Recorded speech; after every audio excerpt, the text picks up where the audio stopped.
Nah, oleh sebab itu dalam sekarang pun ya saya tidak akan membela, tapi saya ingin memberi beberapa catatan. Memang akhir-akhir ini banyak keanehan dalam penegakan hukum. Yaitu tadi, nampaknya ada sesuatu yang dipaksakan, ada yang ditarget gitu ya, dan kelihatan banyak yang tidak profesional gitu ya. Tentu kasus yang menjadi perhatian publik, karena kan kasus itu sehari bisa ratusan ya kan, ya semuanya jalan biasa aja. Tapi yang menjadi perhatian publik seperti tadi yang disebut itu Nadiem misalnya ya, itu kan aneh-aneh juga ya. Misalnya IBAM seperti tidak diberi hak untuk menjelaskan segalanya, atau menjelaskan misalnya bahwa saya kan tidak ikut tanda tangan, tidak ikut menyetujui Chromebook, ini buktinya bahwa saya tidak tanda tangan.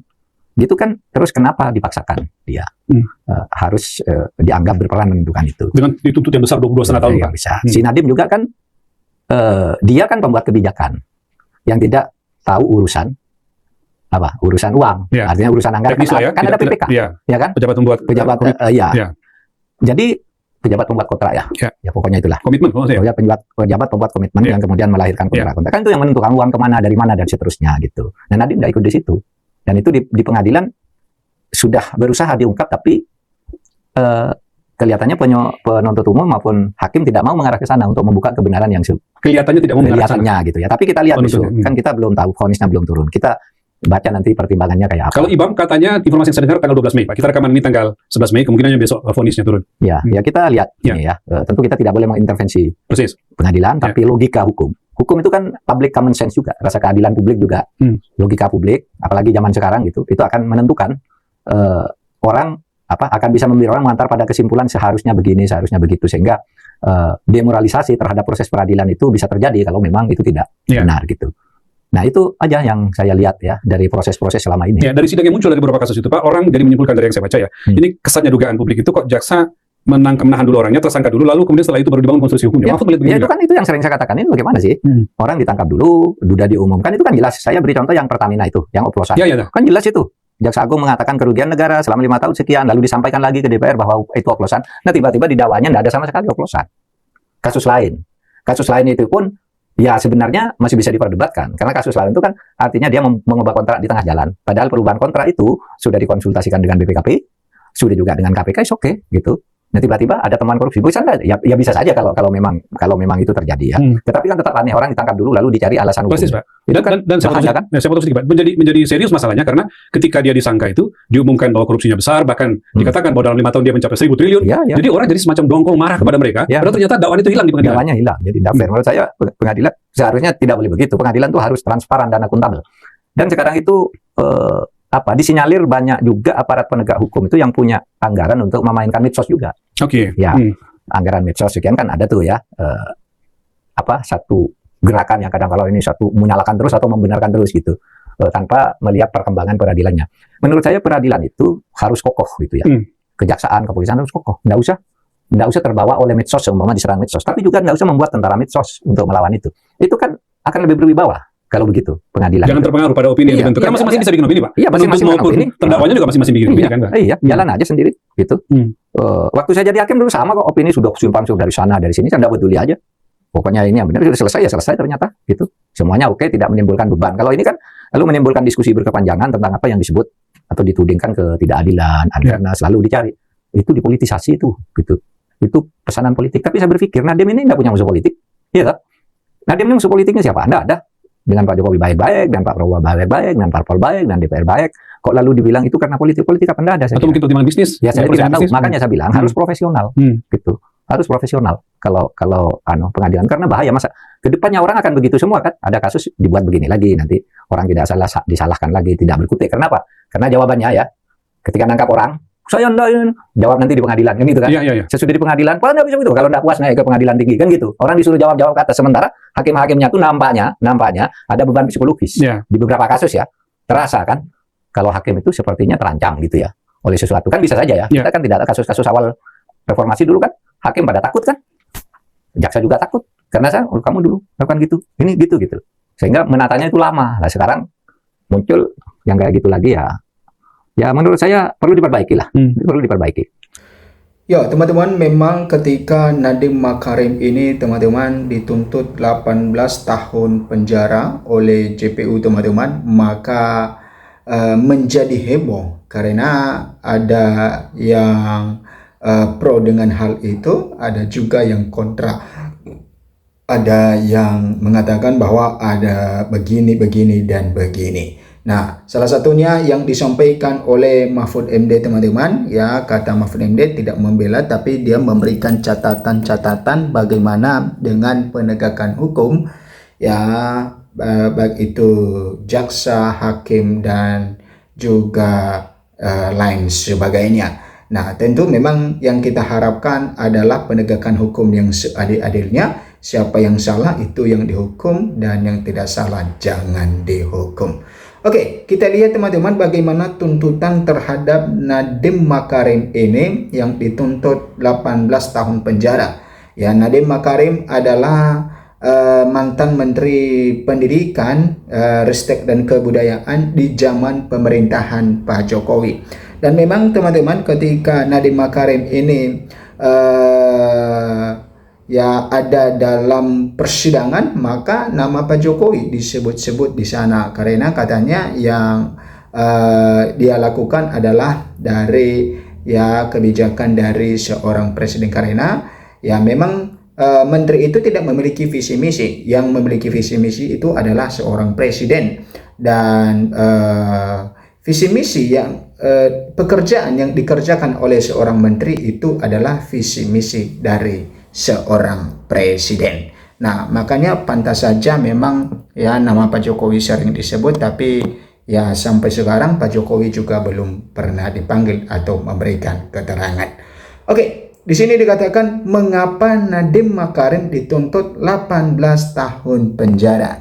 Nah, ini adalah alasan kenapa Nadiem Makarim ini bisa dituntut 18 tahun penjara, teman-teman.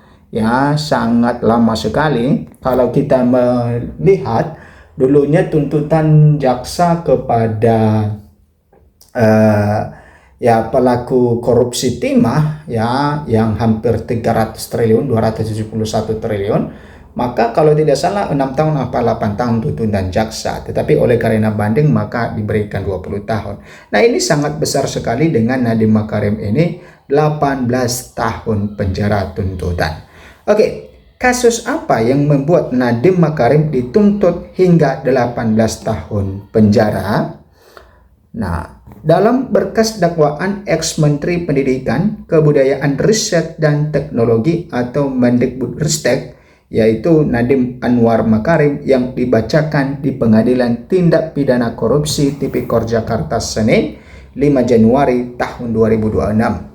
Jaksa menyebut pada 2019 sampai tahun 2022 terdakwa Nadiem bersama ya Mulyatsah ya Sri Wahyuningsih serta Ibrahim Arif dan Juristan melaksanakan pengadaan laptop Chromebook dan Chrome Device Management atau CDM yang tidak sesuai dengan perencanaan pengadaan dan prinsip-prinsip pengadaan barang atau jasa. Oke, perhatikan teman-teman, di sini dikatakan keputusan pengadaan laptop yaitu Chromebook dengan sistem operasi Chrome diambil semata-mata hanya untuk kepentingan bisnis agar Google meningkatkan investasi penyetoran dana ke PT Aplikasi Karya Anak Bangsa, PT AKAP yang didirikan Nadiem. Nah, kemudian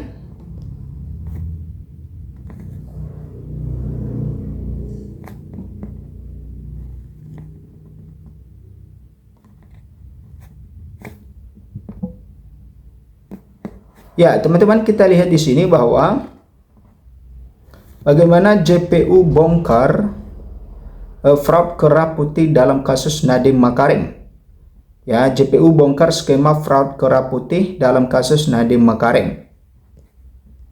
Oke, mantan Menteri Pendidikan, Kebudayaan, Riset dan Teknologi yaitu Nadiem Makarim dituntut dengan hukuman 18 tahun penjara. Jaksa penuntut umum JPU menilai Nadiem terbukti secara sah dan meyakinkan melakukan tindak pidana korupsi dalam proyek pengadaan laptop Chromebook dan Chrome Device Management CDM di lingkungan Mendikbudristek. Nah, teman-teman, JPU Roy Riyadi menegaskan bahwa tindakan terdakwa merupakan bentuk kejahatan kera putih, ya, white collar crime yang memanfaatkan celah birokrasi dan jabatan untuk keuntungan pribadi. Dalam persidangan yang digelar di Pengadilan Tindak Pidana Korupsi Tipikor Jakarta Pusat Rabu 13 Mei 2026. JPU memaparkan bahwa fakta krusial mengenai adanya konflik kepentingan yang terstruktur. Nah, teman-teman, terdakwa dianggap tidak menjalankan birokrasi yang sehat, melainkan sengaja membentuk organisasi bayangan di luar struktur resmi kementerian. Keberadaan entitas ini diduga kuat berfungsi untuk mengarahkan kebijakan demi kepentingan bisnis pribadi dan kelompoknya, terutama yang berafiliasi dengan korporasi teknologi miliknya. Nah, kemudian teman-teman, terdakwa menggunakan otoritasnya untuk menciptakan sistem yang tidak transparan. Alih-alih memperkuat birokrasi yang ada, dia justru membangun mekanisme pengambilan keputusan di luar jalur formal yang bermuara pada keuntungan komersial pihak tertentu, ujar JPU dalam petikan tuntutannya. Teman-teman, JPU dalam persidangan pun menyoroti adanya ketidakwajaran dalam peningkatan harta kekayaan terdakwa yang tidak seimbang dengan penghasilan resminya sebagai pejabat negara. Fakta persidangan mengungkap adanya temuan benang merah antara pengadaan Chromebook dengan skema fraud pada pengelolaan PT Akap yang melibatkan investasi besar dari pihak eksternal. Nah, kemudian ada investasi Google sebesar 786 juta dolar Amerika Serikat atau sekitar 11 triliun. Namun, hanya dicatatkan sebesar 60 miliar dalam laporan administrasi. Kami melihat ada skema untuk menyamarkan nilai sebenarnya, ya, guna menghindari pajak dan menutupi konflik kepentingan, kata Roy di persidangan. Nah, kemudian teman-teman, ya, jaksa pun menyayangkan bahwa sikap terdakwa yang tidak menggunakan haknya dalam mekanisme pembalikan beban pembuktikan untuk menjelaskan asal-usul hartanya secara transparan. Saat ditanya mengenai gaji dan sumber dana untuk pengkondisian pihak-pihak tertentu, terdakwa cenderung tidak mau menjawab secara terbuka jelasnya. Teman-teman, selain pidana badan selama 18 tahun, jaksa juga menjatuhkan tuntutan dengan denda sebesar 1 miliar subsidiar 190 hari kurungan. Hal yang paling memberatkan adalah tuntutan uang pengganti dengan nilai fantastis yakni sebesar 5,6 triliun. Angka itu merupakan akumulasi dari kerugian negara dalam proyek pengadaan sebesar 809,59 miliar, ya, serta tambahan 4,87 triliun yang dinilai sebagai harta kekayaan yang tidak dapat dibuktikan keabsahannya. Jika uang pengganti tidak dibayar, Nadiem terancam tambahan hukuman 9 tahun penjara. Teman-teman, jaksa dalam pertimbangannya menyebutkan bahwa perbuatan terdakwa dilakukan di sektor pendidikan yang merupakan pilar strategis pembangunan nasional. Tindakan korupsi ini dinilai telah menghambat pemerataan kualitas pendidikan bagi anak bangsa. Selain itu, sikap terdakwa yang dinilai berbelit-belit dalam memberikan keterangan menjadi poin yang memberatkan tuntutan, kata JPU. Nah, kemudian teman-teman, selain itu JPU juga melayangkan keberatan keras terhadap kesaksian 3 ahli yang dihadirkan oleh tim hukum Nadiem Makarim. JPU menilai keterangan para ahli tersebut tidak independen dan tidak objektif. 3 ahli yang dimaksud adalah 1. Gede Panja Astawa atau ahli hukum administrasi negara, kemudian Romli Atmasasmita yaitu ahli pidana, dan Ina Lim atau konsultan pendidikan.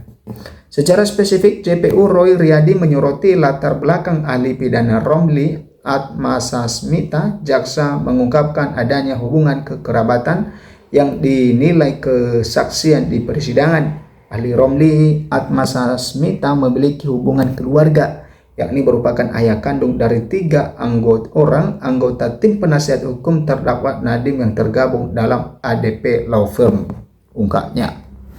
Kemudian jaksa meyakini kondisi ini menimbulkan konflik kepentingan yang nyata, mengingat kedudukan ahli seharusnya memberikan penilaian hukum yang netral, bukan justru membela kepentingan terdakwa karena ikatan keluarga. Teman-teman, walaupun dalam Undang-Undang Nomor 20 Tahun 2025 tentang KUHP tidak ada larangan, namun secara etik akan ada keberpihakan atau adanya konflik kepentingan kedudukan ahli dengan kedudukan advokat yang membela kepentingan terdakwa, katanya. Jika mengaku merasa konflik kepentingan kedudukan ahli tersebut, jaksa menilai Romli lebih mengcounter setiap pertanyaan dari pihaknya. Ternyata dalam proses pemeriksaan ahli Romli Atmasasmita sebagai ahli pidana, keberpihakan dan konflik kepentingan itu dirasakan penuntut umum yang banyak pendapat Romli Atmasasmita lebih mengcounter setiap pertanyaan penuntut umum, walaupun pertanyaan tersebut hanya memerlukan jawaban dengan logika hukum yang sederhana, kata jaksa. Nah, itu teman-teman tentang bagaimana kasus dari Nadiem Makarim ini, dan kita mengharapkan keadilan dan juga ketegasan perlu diterapkan.